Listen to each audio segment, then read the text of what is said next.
6 महीने हो गए इंतज़ार करते करते। आज सीधे सीधे बता भी दो, कब कर रहे हो हमसे शादी? अरे हम प्रॉमिस करते हैं, जैसे ही हमारा तलाक हो जाएगा ना, बस हम पूरी तरह तुम्हारे हैं। ये बात तो हम कब से सुनते आ रहे हैं। अरे तो अगर तलाक नहीं भी हुआ तो तुम्हें पूरी तरह खुश रखने की जिम्मेदारी हमारी, ठीक है? नहीं भी हुआ मतलब? तुम हमारे साथ सिर्फ मजे करना चाहते हो? आज के बाद अपनी शक्ल मत दिखाना हमें।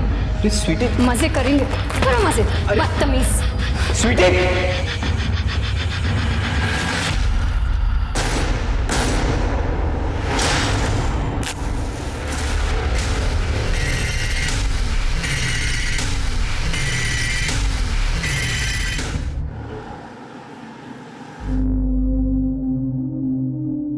अच्छा भाभी जी, मैं चलता हूँ, ठीक है? ठीक।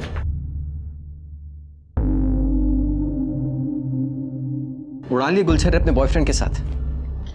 वैसे बहुत फट्टू है, हमें आते देखते ही भाग गया। अरे आप कैसी बातें कर रहे हैं? उसने नई गाड़ी ली है, इसलिए वो मिठाई देने आया था। अच्छा, अगर हम अभी घर नहीं आते ना तो उसके साथ कार में घूमने जाने का भी प्लान था ना?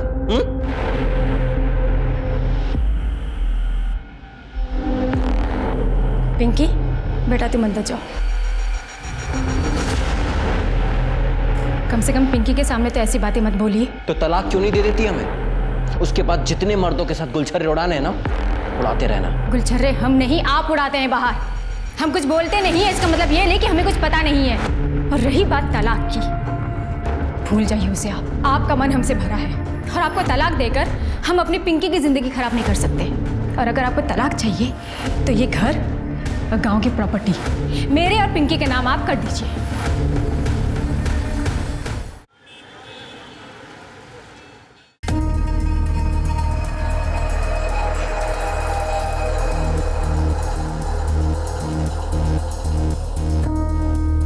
मनीषा,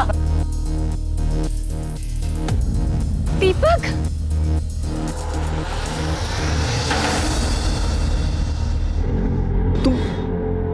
तुम यहाँ कैसे? पूरे 11 साल बाद मिल रही हो तुम्हारी शादी के बाद। हाँ? अरे मैं तुम्हारे पुराने पति पे गई थी, फिर पता चला कि तुम वहां पे रहते ही नहीं हो। वो तो 4 साल पहले ही छोड़ दिया, लेकिन तुम यहाँ कब आई? पिछले साल मेरे पति के एक एक्सीडेंट में डेथ हो गई, फिर माँ बाप के पास आ गई। अब वो भी नहीं रहे तो भाई रवि है मेरा सहारा है। बच्चे? बच्चे तो कभी हुए ही नहीं। मैं तुम्हारा जैसा प्यार अपने पति को कर ही नहीं पाई दीपक, और ना वो मुझे। खैर छोड़ो, तुम बताओ तुम्हारी बीवी और बच्चे कैसे हैं? मेरी बीवी, उसका होना ना होना सब बराबर ही है। जगह जगह मुंह मारती फिरती है। अब लगता है माँ बाप के आगे जिद कर ली होती तो मैं तुम्हारी बीवी होती दीपक। पर अब तो तुम्हारे माँ बाप भी नहीं है बीच में आने के लिए। हम लोग वापस से एक हो सकते हैं मनीषा। 11 साल पहले जो खुशी हम एक दूसरे को देते थे वो आज भी दे सकते हैं।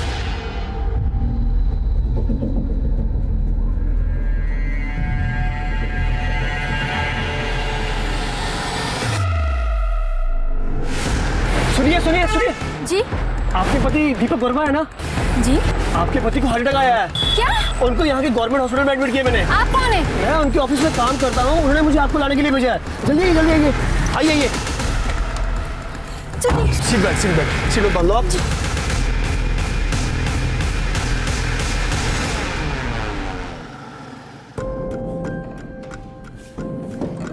पापा, हाँ? माँ कहाँ है?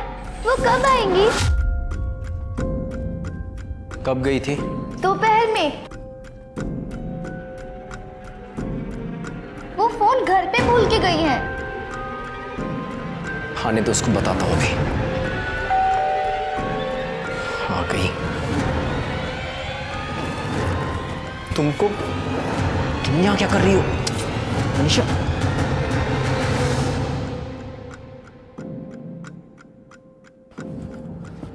बेटा आप अंदर जाके पढ़ाई करो। हाँ, हम बुलाते हैं। तुम यहाँ क्या कर रही हो? कोई देख लेगा तो? देख लेने दो, मुझे किसी का डर नहीं। मनीषा, अरे मिठाई तो लाओ। तुम ना मुंह मीठा करो। पर ये कौन है? पहचाना नहीं? ये मेरा भाई है रवि। 11 साल पहले मिले थे तो छोटा सा था और हमारी मदद करने लायक नहीं था, लेकिन अब इसने हमारी मदद कर दी है।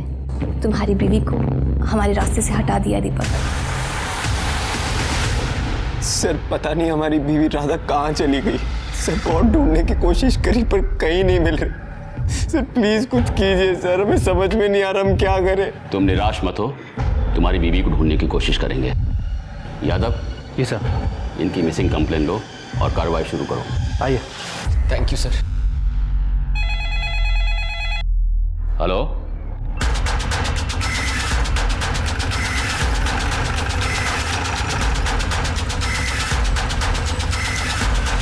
आसपास देखो कुछ मिलता है?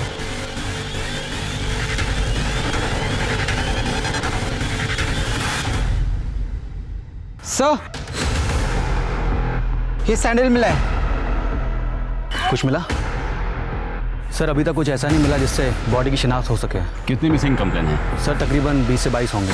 बॉडी को पोस्टमार्टम के लिए भेजो और जितनी भी मिसिंग कंप्लेन है सबको शिनाख्त के लिए बुलाओ। Okay sir.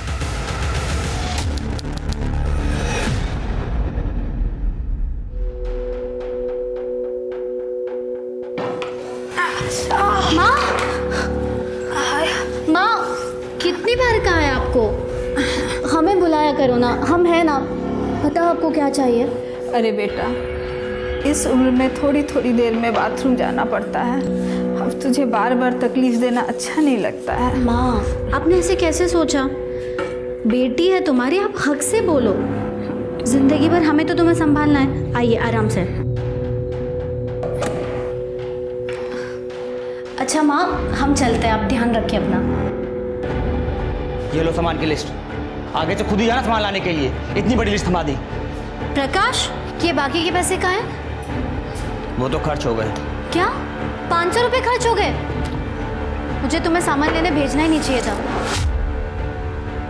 तुम्हें पता नहीं मेरी हालत क्या है? अरे ब्यूटी पार्लर से इतनी इनकम नहीं हो पाती है और तुमसे ना हम कमाई की उम्मीद ही छोड़ चुके हैं। हम तो कब से कह रहे हैं इस घर को बेच देते हैं, पैसों की दिक्कत भी खत्म हो जाएगी। इतना बड़े घर का करेंगे क्या? एक छोटा सा घर ले लेते हैं और एक अच्छा सा बिजनेस स्टार्ट कर सकते हैं। अरे ऐसे कैसे बेच दे घर? ये हमारा पुश्तैनी मकान है। दादाजी और पापा ने बड़े प्यार से इस घर को बनाया है। काफी यादें जुड़ी इस घर से, हम नहीं बेच सकते ऐसे। उन यादों को अचार डालोगी क्या?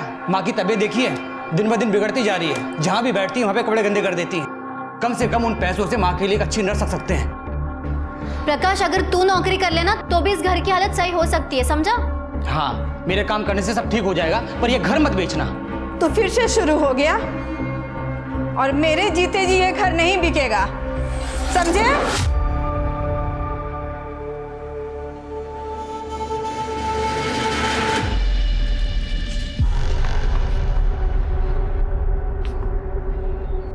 अरे राजू, प्रीति दीदी, हाय। पढ़ाई कैसी चल रही है तुम्हारी? अच्छी चल रही है दीदी।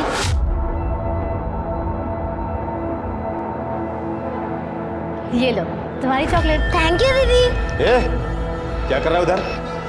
स्कूल नहीं जाना? चल अंदर जा तो जाके तैयार कर। है क्या हाथ? क्या ये? चॉकलेट। कितनी बार कहा है अजनबी लोगों से कुछ मत लिया कर। समझ में नहीं आती बात एक बार में? चल ना।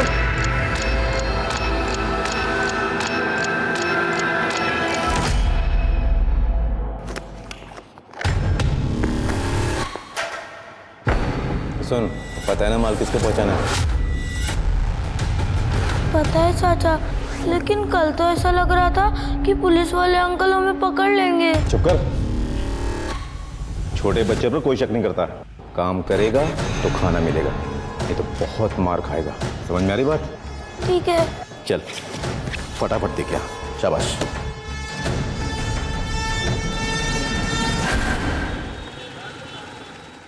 खा बेटा। अरे प्रीति, आओ बेटा आओ, तुम्हारी राह देख रहे थे। नमस्ते बुआ जी। नमस्ते बेटा। नमस्ते फूफा जी। खुश रहो बेटा। हाय विनोद भैया।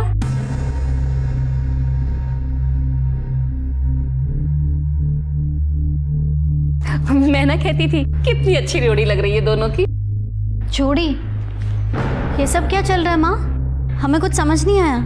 अरे प्रीति बैठ बैठ। वो क्या है ना प्रीति, विनोद हमें बहुत पहले से कह रहा है कि हमको प्रीति से ही शादी करनी है। हमें तो कोई ऐतराज नहीं है। लेकिन माँ हमें ऐतराज है। विनोद हमारा कजिन भाई है, बचपन से उसे भैया कहते आ रहे। अब ये अचानक से पति कैसे मान लूं मैं? सब जानते हैं कि विनोद हमारे जेठ का लड़का है। उनके स्वर्गवास होने के बाद हमने विनोद को गोद ले लिया था। अरे तुम्हारा भैया कहाँ से हुआ? अब कितना अच्छा रिश्ता है ना, घर की बात घर में रहेगी।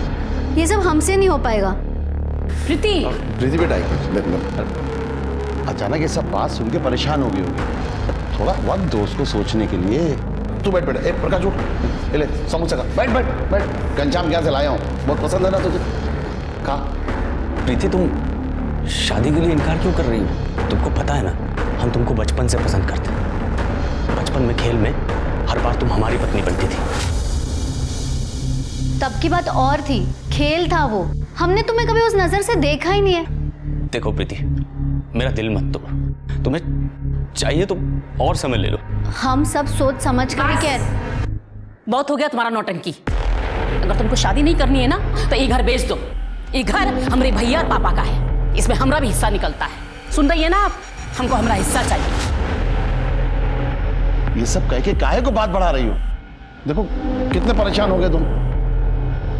दिमाग थोड़ा शांत रखा करो, सब ठीक हो जाएगा। अब प्रीति को भी थोड़ा वक्त दो सोचने के लिए। जल्दी क्या है? अब खाओ बेटा, तुम समोसा खाओ। लो लो, अरे खाओ बेटा।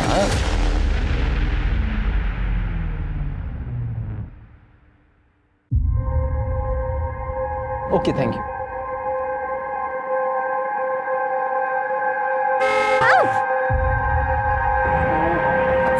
Sorry I am sorry. आपको चोट तो नहीं लगी ना? नहीं नहीं, मैं ठीक हूँ, कोई बात ये नहीं। श्योर ना? हाँ मैं ठीक हूँ। अच्छा सुनिए, मेरा एक बिजनेस है। I mean MK adult diaper की जो एजेंसी है ना, वो मेरे पास ही है। उसी की मैं डिलीवरी करने आया था यहाँ पे। अगर आपकी पहचान में कोई एडल्ट हो जिनको इस तरह की कोई ज़रूरत हो तो प्लीज़ बताइएगा। वो हमारी माँ बीमार रहती है, तो क्या आपका प्रोडक्ट उनको काम आएगा? बिल्कुल आएगा। और सबसे अच्छी बात तो ये बहुत ही रीजनेबल है और कंफर्टेबल भी। ये बुजुर्गों को ध्यान में रखकर ही इसे बनाया गया है। वेट, ये लीजिए। ठीक है, कितने पैसे हुए? अरे नहीं, ये तो सैंपल है। आप इसे लेकर जाइए, अपनी मम्मी को बोलिए इसे इस्तेमाल करें। अगर वो कंफर्टेबल होंगी तो नेक्स्ट ऑर्डर आप जब देंगी ना तब मैं पेमेंट ले लूँगा। ओके ठीक है, थैंक यू। आपका पता? जी वो कस्टमर फॉर्म भरवाना पड़ता है ना, ये देखिए। अच्छा लिखिए। Thank you.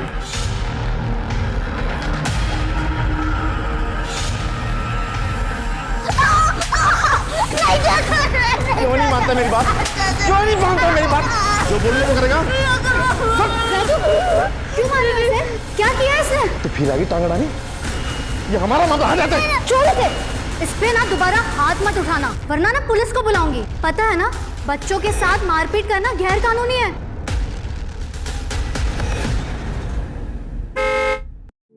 प्रीति जी। ओह हाय।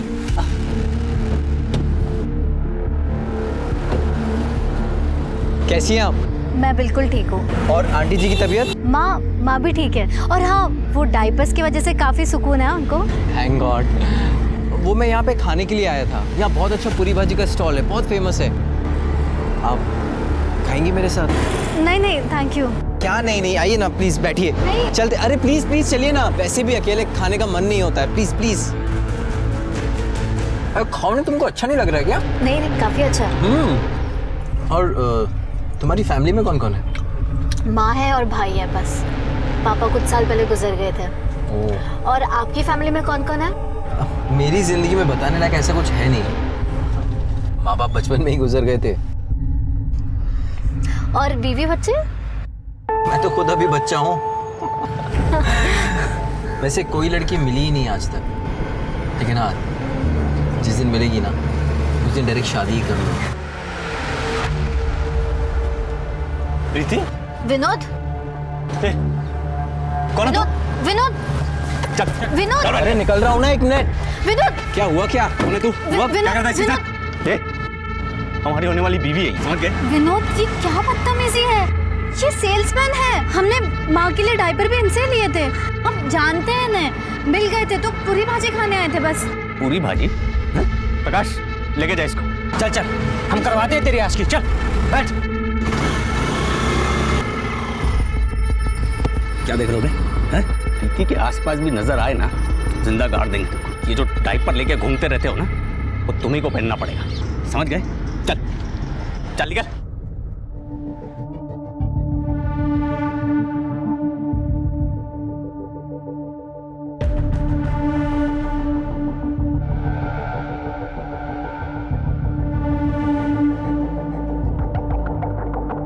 वो ब्यूटी पार्लर के बाहर इंतज़ार करने के बजाय तुम्हें फ़ोन करें तो चलेगा ना?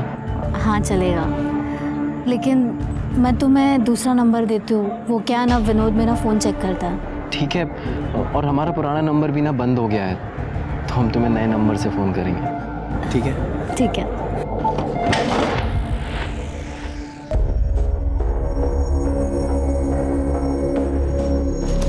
भैया दिन में ये सप्लाई का काम और रात को चौकीदारी, दो काम करके दिमाग भर आ गया है। पर क्या करें, परिवार के लिए सब करना पड़ता है। चंदन फ़ोन दे जरा अपना। क्या बात, नई लौड़िया पटाई होगा? भैया मौज तो आप ही ले रहे हैं, आज ये कल वो परसों कोई और हैं? हाँ, वो हम मनोहर लॉज जा रहे थे क्लाइंट से मिलने के लिए। अगर तुम फ्री हो तो वहीं आ जाओ, वहीं से फिर घूमने चलेंगे।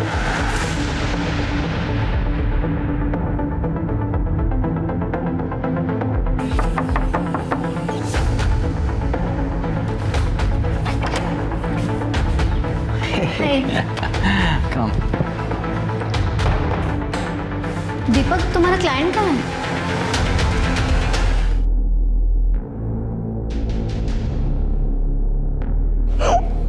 क्या हुआ?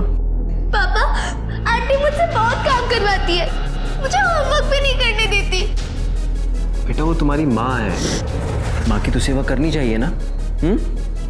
चलो जाओ, अभी अंदर जाओ, और आगे से ना इन सब बातों के लिए मुझे परेशान मत करना, ठीक है? चलो जाओ। आज भी खाना बाहर से खाकर आए हो दीपक? अरे आज भी ज़्यादा काम था इसलिए बाहर ही खा लिया। दीपक, जब से मैं प्रेग्नेंट हुई हूँ तुम मुझे अच्छी तरह देखते भी नहीं हो। तुम्हारा कहीं बाहर चक्कर तो नहीं चल रहा है ना? कितना शक करती हो तुम? हम अभी भी सिर्फ तुमसे प्यार करते हैं, और अगर सबूत चाहिए तो चलो अंदर। अरे इस हालत में नहीं दीपक, डॉक्टर ने मना किया है। तुम्हारे ना यही नखरे पसंद नहीं है मुझे। दीपक,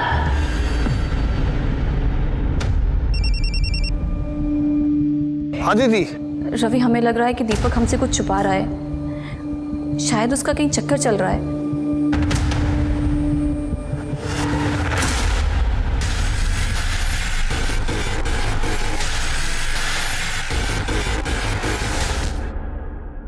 सर, हमारी बहन प्रीति कल शाम से घर नहीं आई है।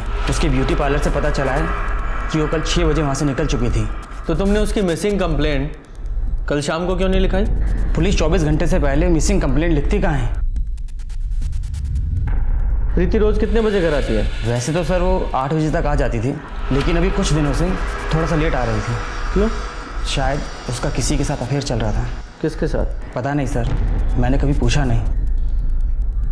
शर्मा, प्रीति की डिटेल्स इनसे ले लो। सर, तुम्हें किसी पे शक है? प्रीति का किसी से कोई झगड़ा या अनबन थी? विनोद कहने के लिए हमारा कज़न है, वो प्रीति से शादी करना चाहता है, पर प्रीति उसे शादी नहीं करना चाहती है।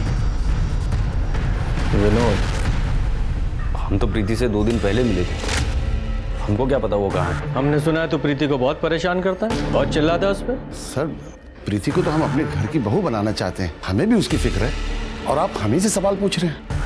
अब प्रीति की माँ अनुराधा का फोन भी आया था, वो बहुत परेशान है। आप प्रीति को ढूंढिए, बड़ी मेहरबानी होगी आपकी। सर प्रीति के मोबाइल रिकॉर्ड्स, उसके मोबाइल की लास्ट लोकेशन संगटा जंगल के आसपास की है, जिसके बाद उसका फ़ोन स्विच ऑफ हो गया। सर कॉल रिकॉर्ड्स में भी कुछ सस्पिशियस नहीं मिला है, ना कोई लेट नाइट कॉल्स, ना कोई ऐसे कॉल जिस पे बहुत देर तक बातें हुई। सभी कॉल्स या तो काम से रिलेटेड थी या तो फैमिली के साथ। सर संगठा जंगल में एक लाश मिली है।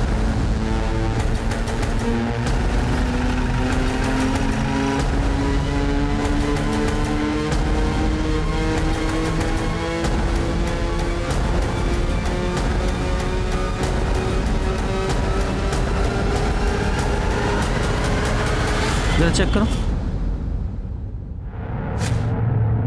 सर ये तो प्रीति है। जिसका डर था वही हुआ।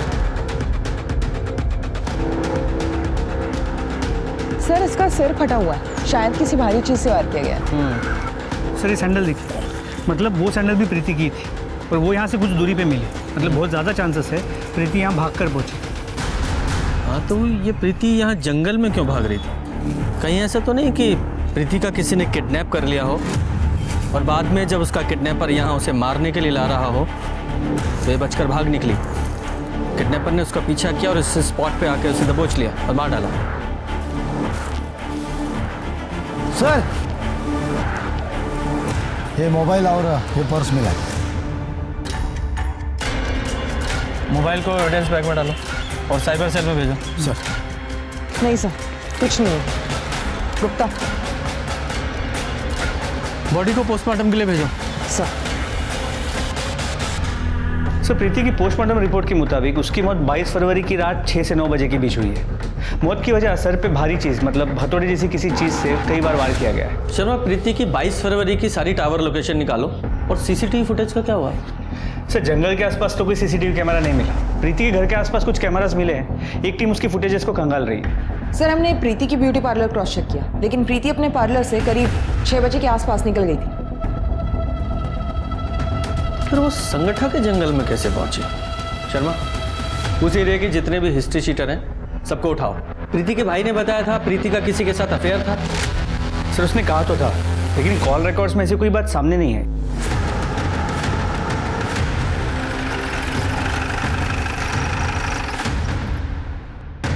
सर माँ घर की तलाशी लो। सर क्या ढूंढ रहे हैं साहब? किस चीज की तलाशी? सर क्या ढूंढ रहे हैं आप? तलाशी के बाद बताते हैं।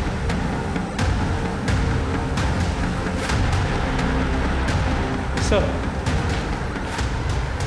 ये फोन में। ये फोन किसका है? ये तो प्रीति का ही फोन है, पर सर वो इसे इस्तेमाल नहीं करती थी।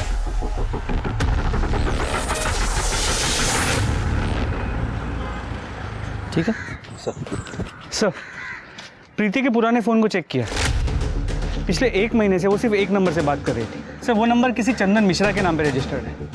उठा के लाओ चंदन मिश्रा को।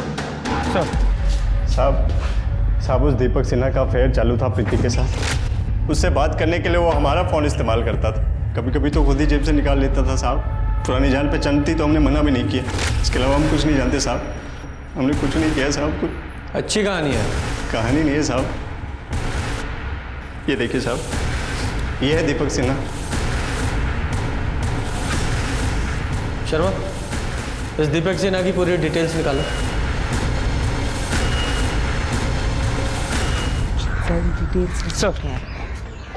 सर दीपक सिन्हा के बारे में कुछ इंपॉर्टेंट बातें पता चली।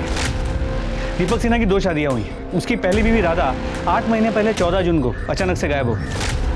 दीपक सिन्हा ने शिवनगर पुलिस स्टेशन में उसकी मिसिंग कंप्लेंट भी दर्ज की। लेकिन सर ताज्जुब की बात यह है कि राधा के गायब होने के 1 महीने के अंदर दीपक ने दूसरी शादी कर ली मनीषा के साथ। इंटरेस्टिंग। सर अभी दीपक मनीषा और अपनी पहली बीवी से हुई बेटी पिंकी उनके साथ शिवनगर में ही रहता है। शर्मा शिवनगर पुलिस स्टेशन में जाके पता करो कि राधा मिसिंग केस का क्या हुआ। सर जिस दिन दीपक ने राधा की मिसिंग कंप्लेन लिखाई थी उस दिन कमला नगर में एक जली हुई लाश मिली थी। चेहरा पूरी तरह जला हुआ था। पोस्टमार्टम रिपोर्ट से पता चला 25 से 30 साल की औरत थी। गला घोंटकर उसको मारा गया। मैंने कुछ लोगों को बुलाया था बॉडी की शिनाख्त के लिए। बॉडी के पास हमें चप्पल मिली है, क्या आप लोग इसे पहचानते हैं? ये तो शुभांगी की चप्पल है। शुभांगी मेरी बेटी की लाश। नहीं सर ये हमारी बीवी नहीं है सर। पता नहीं हमारी राधा के साल में होगी। राधा मिसिंग केस तो अभी भी ओपन है। लेकिन राधा का अभी तक कुछ पता नहीं चला। आपने बॉडी की डीएनए टेस्ट करवाई थी? नहीं, हमने डीएनए सैंपल लिया था, लेकिन चौबे फैमिली ने जब बॉडी की शिनाख्त कर ली तो हम लोगों ने बॉडी उनको सौंप दी। वेरी गुड शर्मा, ये डीएनए प्रिजर्व है, ये तो हमारे लिए बहुत अच्छी खबर है। इस चौबे दंपति को ढूंढो, उनकी ज़रूरत पड़ेगी। तब तक मैं इस दीपक की खबर लेता हूँ। Okay sir. प्रीति? कौन प्रीति सर? मैं किसी प्रीति को नहीं जानता। नाटक बंद कर। वो चंदन है ना तेरा सिक्योरिटी वाला, सब उगल दिया उसने। तेरा अफेयर था ना प्रीति के साथ।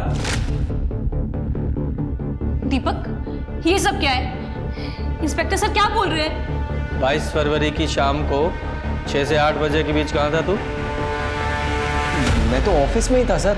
अच्छा, क्या सबूत है? सर सबूत तो हम खुद हैं सर। हमारा प्रीति के खून से कुछ लेना देना नहीं है सर।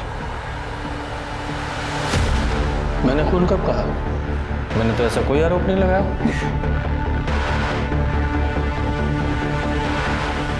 तो तुम्हारी बेटी? जी सर। जब तक प्रीति के कातिल नहीं पकड़े जाते शहर छोड़ के मत जाना।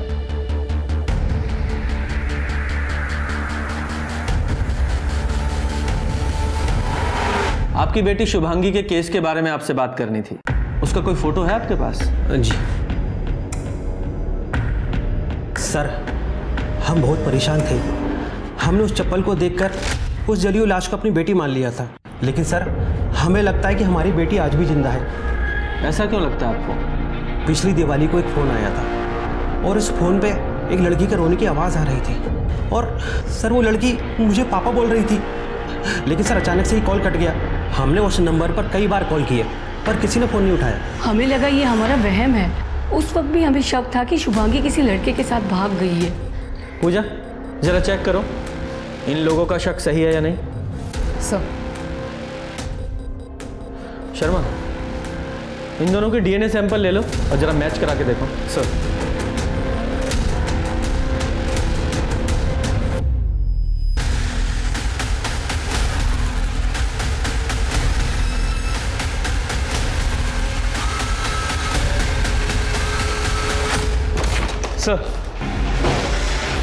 सर, मेडिकल रिपोर्ट, जली हुई बॉडी शुभांगी चौबे की नहीं है।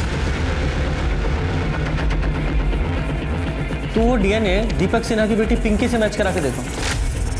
सर, दिवाली के दिन चौबे फैमिली को जो कॉल आया था वो नागपुर के रमेश नगर के पीसीओ से किया गया था। ये नागपुर पुलिस को कांटेक्ट करो और देखो ये शुभांगी जिंदा है या नहीं। सर।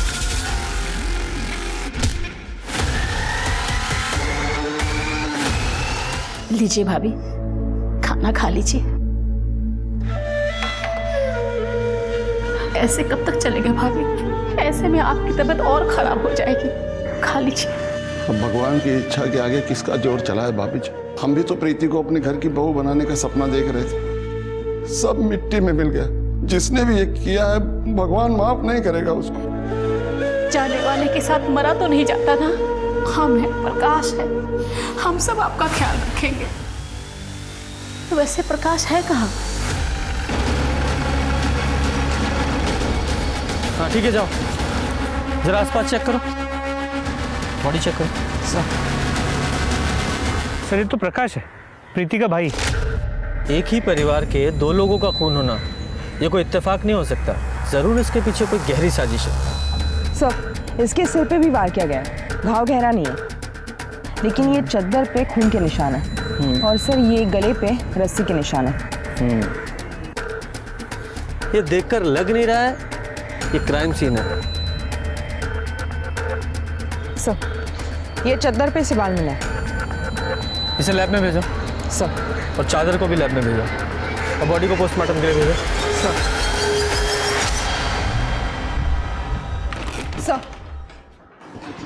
सर, नागपुर पुलिस ने इंक्वायरी की है।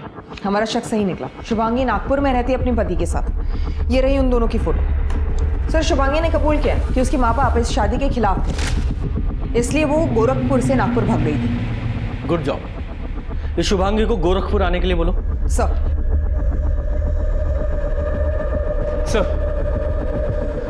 उस जली हुई बॉडी का डीएनए दीपक की बेटी पिंकी के डीएनए से 50% मैच करता है। वो बॉडी राधा की ही थी। सर, एक और सस्पिशियस बात पता चली। दीपक और उसकी दूसरी बीवी मनीषा बहुत पुराने आशिक हैं। और मनीषा का भाई रवि हिस्ट्री शीटर है, मारपीट के केस में अंदर जा चुका है। ये दीपक सिन्हा ने अपनी पत्नी राधा की मिसिंग कंप्लेन 14 जून 2019 को दर्ज की थी ना? जी सर। ये मनीषा और उसके भाई रवि की 14 जून 2019 की डिटेल्स निकालो। चल बैठ गया। मैम, आपको कोई गलतफहमी हुई है। मैं प्रेग्नेंट हूँ और इस हालत में मैं किसी का खून कैसे कर सकती हूँ? और वैसे भी उस दिन तो मैं डॉक्टर के पास गई थी। चुप, एकदम चुप रहे। 8 महीने पहले शिवनगर पुलिस को जिस औरत की जली हुई लाश मिली थी वो तेरी बीवी राधा की थी, और ये बात साबित हो चुकी है। तू बताएगा या तेरे हलक से निकलवाऊं? साहब हमने नहीं मारा उसको साहब इसने मारा है उसको। साहब झूठ बोल रहा है साहब, मैंने किसी को नहीं मारा साहब। 14 जून जिस दिन राधा का मर्डर हुआ, तेरे मोबाइल के टॉवर की लोकेशन उसी एरिया की थी जहां में उस औरत की जली हुई बॉडी मिली थी। पूरी इन्फॉर्मेशन है हमारे पास। साहब हमने कहा था ना साहब, यही खूनी है साहब। तेरे लिए किया मैंने सब कुछ, ये हमारे लिए किया, अपनी बहन के लिए किया। हमने कहा था राधा को मारने के लिए। मेरी बहन के नाम लगा तू से बीच में। अब ये भी बताओ कि प्रीति और प्रकाश को क्यों मारा? साहब हम तो प्रीति से प्यार करते थे, हम क्यों मारेंगे उसको? साहब इसने ही मारा है साहब प्रीति को भी। अच्छा, पहली बीवी को मारकर दूसरी शादी की और दूसरी बीवी के होते हुए तीसरी लड़की के पीछे पड़ा था तू। अगर तू प्रीति की जिंदगी में नहीं आता तो ये उसे नहीं मारता, जिंदा होती वो आज। साहब मैंने सिर्फ राधा को मारा साहब। आपके पति दीपक वर्मा है ना? जी। आपके पति को हार्ट अटैक आया है।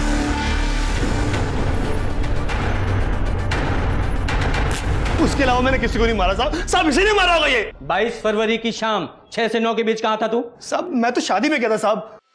और तू कहाँ था? हम ऑफिस में थे साहब। शर्मा, जरा पता लगाओ कितना सच बोल रहे हैं दोनों। और गुप्ता, जरा अच्छे से खातिरदारी करो इनकी। सर शुभांगी को शिवनगर पुलिस स्टेशन में स्टेटमेंट देने के लिए भेजा, और ये प्रकाश की पोस्टमार्टम रिपोर्ट। सर रिपोर्ट के हिसाब से उसकी मौत गला दबाने की वजह से हुई, लेकिन मौत से पहले उसके सिर पे किसी भारी चीज से वार किया गया था। सर प्रकाश के चद्दर पर उसके अलावा और किसी के भी हेयर सैंपल्स मिले। सर आनंद नगर में जो सीसीटीवी कैमरास मिले थे उनमें से 2 कैमरा की फुटेज में कुछ ऐसा मिला है जो काफ़ी सस्पिशियस है। दिखाओ। सर ये देखिए, प्रीति इस कैमरा के सामने से करीब 6:35 पे गुजर रही है, और इस कैमरा के सामने वो करीब 7 बजे पहुंच रही है। मतलब सर उसे 25 मिनट लगे।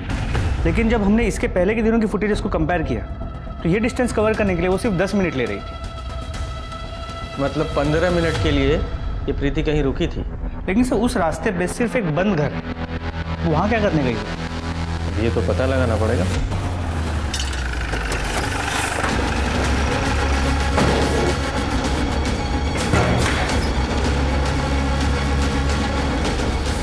जरा चेक करो, वो दरवाजा देखो। चलो जरा चेक करो।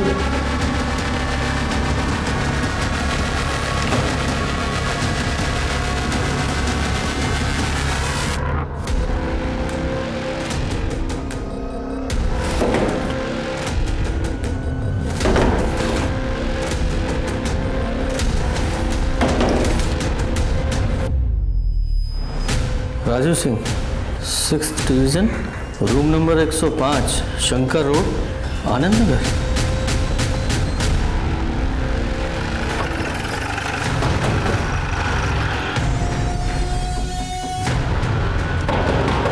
कौन है? बोलो। दरवाजा तोड़ दोगे? तलाशी लो जरा। सर हुआ क्या सर? ये क्या हो रहा है सर? ये सर मैं इज्जतदार आदमी हूँ, आप ऐसा कर नहीं सकते। बेटा ये बैग तुम्हारा है ना? खोलो इसे।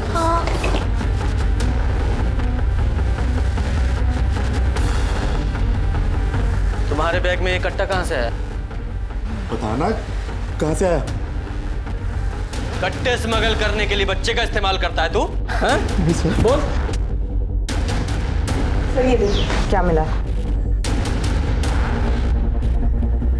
इज्जतदार आदमी है तू? ये है तेरी इज्जत? बेटा जरा 22 तारीख को प्रीति दीदी से मिले थे। अरे राजू, इस समय स्कूल के कपड़े में, और ये स्कूल बैग लेकर कहाँ जा रहा है? अरे भाग क्यों रहा है? तेरा बैग क्यों इतना भारी है? क्या है इसमें? ये कट्टा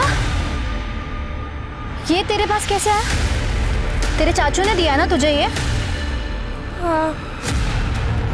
आज तो मैं उसका बंदोबस्त करके रहूंगी, उसे जेल भिजवाऊंगी। चाचा प्रीति दीदी को पसंद नहीं करते थे और प्रीति दीदी को गालियां देते थे। प्रीति के पुलिस में कंप्लेन करने से पहले मार दिया उसको तूने। अरे साहब मैं उस दिन उससे मिला ही नहीं, मैं पूरा दिन अपने घर में था। पता ना तेरा चाचा कहाँ था? वो क्या बताएगा? तो कितना सच बोल रहा है सब पता चल जाएगा। थाने चल के तेरे हलक में से उगलवाएंगे। लेके चलो इसे। हेलो, ठीक है हम देखते हैं। सर, मुन्ना खबरी का फ़ोन था। आनंद नगर के मनोहर लॉज में हर कमरे में कैमरा लगे हुए हैं। वहाँ कपल्स आते तो उनकी रिकॉर्डिंग की जाए।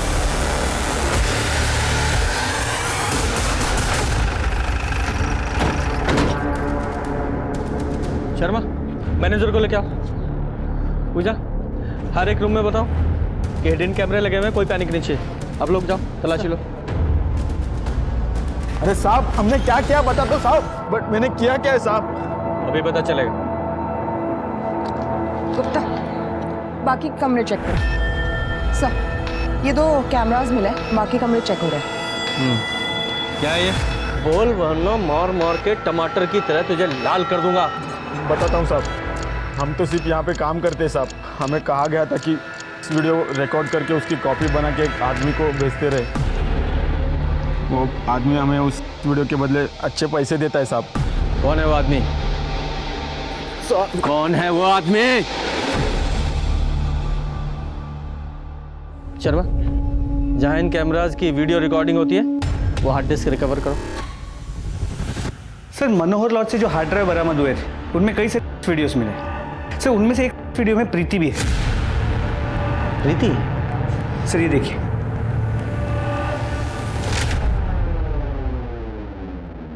कोई नहीं है, सिर्फ मैं हूं तुम्हारा आशिक।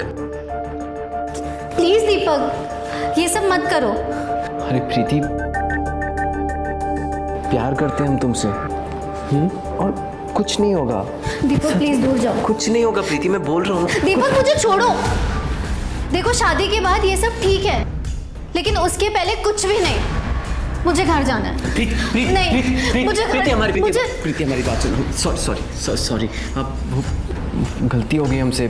प्यार करते हैं तुमसे इसलिए थोड़ा सा बहक गए थे। पर तुम्हारी मर्जी के बिना हम तुम्हें कभी हाथ भी नहीं लगाएंगे, सच कह रहे हैं। और जल्दी हम तुम्हारे घर आएंगे शादी की बात करने। सच? हाँ, प्रॉमिस। उठा के लाओ इन मर्डर्स के मास्टरमाइंड को। सर,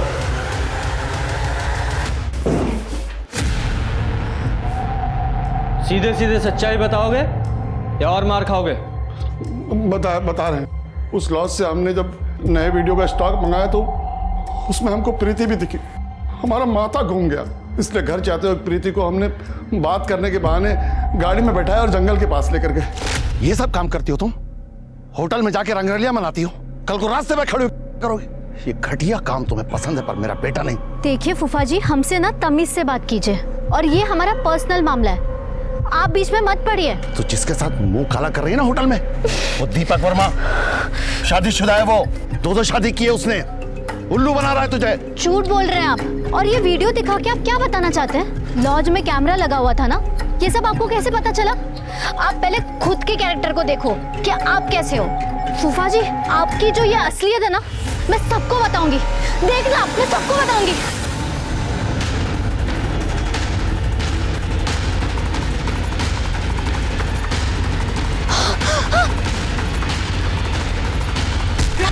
ये बात हमने अपनी बीवी को बता दी। पहले तो ये हम पे बहुत गुस्सा हुई, फिर इसको बदनामी का डर लगा तो। सुनो जी, हमको ना इस शहर छोड़कर चले जाना चाहिए। अरे पुलिस वाला बहुत होशियार होते हैं, अगर उनको पता चल गया कि प्रीति का खून आपने किया है तो जिंदगी भर जेल में सड़ोगे फिर। कितनी बार तुमसे कहा है कि ये बातें मुंह से मत निकाला करो। हमने मारा प्रीति को। देखो प्रकाश? पुलिस के पास जाएंगे और सब कुछ सच सच बता देंगे। हमारी बात सुनो ना प्रकाश, हम समझा रहे ना तुमको क्या हुआ था। हम उसकी लाश चादर में लपेट कर लेकर गए और जब फेंकने लगे तो हमको चादर पे खून लगा हुआ दिखा, इसलिए हमने चादर भी वहीं छोड़ दी। अब वही चादर तुम्हें फांसी के फंदे तक पहुंचाएगी। उस चादर पे तुम्हारे बाल मिले हमें। इन दोनों के खिलाफ दोनों मर्डर की चार्जशीट बनाओ। प्रीति और प्रकाश के खून के आरोप में चरणदास और उसकी पत्नी सुमन को सजा मिली। दूसरी तरफ राधा की हत्या के मामले में कोर्ट ने दीपक, मनीषा और उसके भाई रवि को दोषी करार दिया। हमने अक्सर लोगों को कहते सुना है कि किसी की सूरत देखकर उसकी सीरत का पता लगाया जा सकता है, लेकिन आज के जमाने में ये कहावत बिल्कुल लाजमी नहीं है। किसी पर भरोसा करना अच्छी बात है, लेकिन भरोसा करने से पहले उस इंसान को अच्छे से जांच लेना, परख लेना बहुत जरूरी है। सतर्क रहकर ही ऐसे दगाबाजों से हम खुद को बचा सकते हैं। तो अब मैं दिव्यांका त्रिपाठी दही आपसे लेती हूँ विदा, फिर मिलूंगी नई और सच्ची कहानियों के साथ। आप देखते रहिए क्राइम पेट्रोल सतर्क। जय हिंद।